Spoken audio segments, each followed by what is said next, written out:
नंदिनी और कर्ण की दूसरी पत्नी नियति के बीच जबरदस्त लड़ाई होने वाली है। नंदिनी हाथ उठाएगी तो नियति भी करारा जवाब देगी।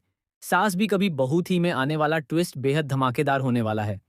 दोस्तों, आपको बता दें कि अब करण की इस सीक्रेट गर्लफ्रेंड यानी उसकी दूसरी पत्नी का राज आखिरकार नंदिनी को पता चल चुका है।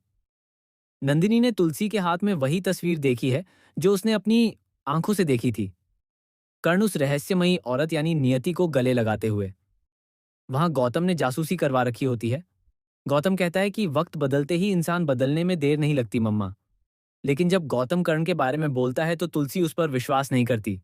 तुलसी को अपने बेटे कर्ण पर पूरा भरोसा है कि वह गलत नहीं हो सकता। उसने कसम भी खाई है और वह झूठी कसम नहीं खाएगा। कर्ण ने कहा भी था कि वह नंदिनी से प्यार करता है, लेकिन नियति के साथ रहने के लिए मजबूर है। अब सवाल यह है कि ऐसी क्या मजबूरी है? दरअसल नियति को भूलने की बीमारी है। उसे अचानक अटैक आते हैं, चक्कर आते हैं और वह बेहोश हो जाती है। ये सब एक बड़े हादसे के बाद हुआ जिसमें उसके पति की मौत हो गई। अब वह कर्ण को ही अपना पति समझती है और उसे यही लगता है कि कर्ण ही उसका पति है और उनका बेटा भी उन्हीं का है। लेकिन असली ट्विस्ट तो यही है, ये सच नहीं है। इसी झूठ की वजह से कर्ण की पूरी जिंदगी उलझ चुकी है। वह नंदिनी से झूठ बोल रहा है, उसे धोखा दे रहा है और अपने पूरे परिवार से भी सच छिपा रहा है, यहाँ तक कि अपनी माँ तुलसी से भी। दूसरी तरफ अब नंदिनी और नियति आमने-सामने आने वाली हैं।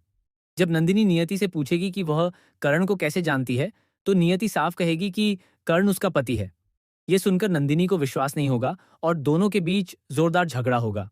नियति कहेगी कि कर्ण सिर्फ उसका है और हमेशा उसका ही रहेगा, इसलिए नंदिनी उससे दूर रहे। वहीं नंदिनी सच बताना चाहेगी कि वह कर्ण की असली पत्नी है।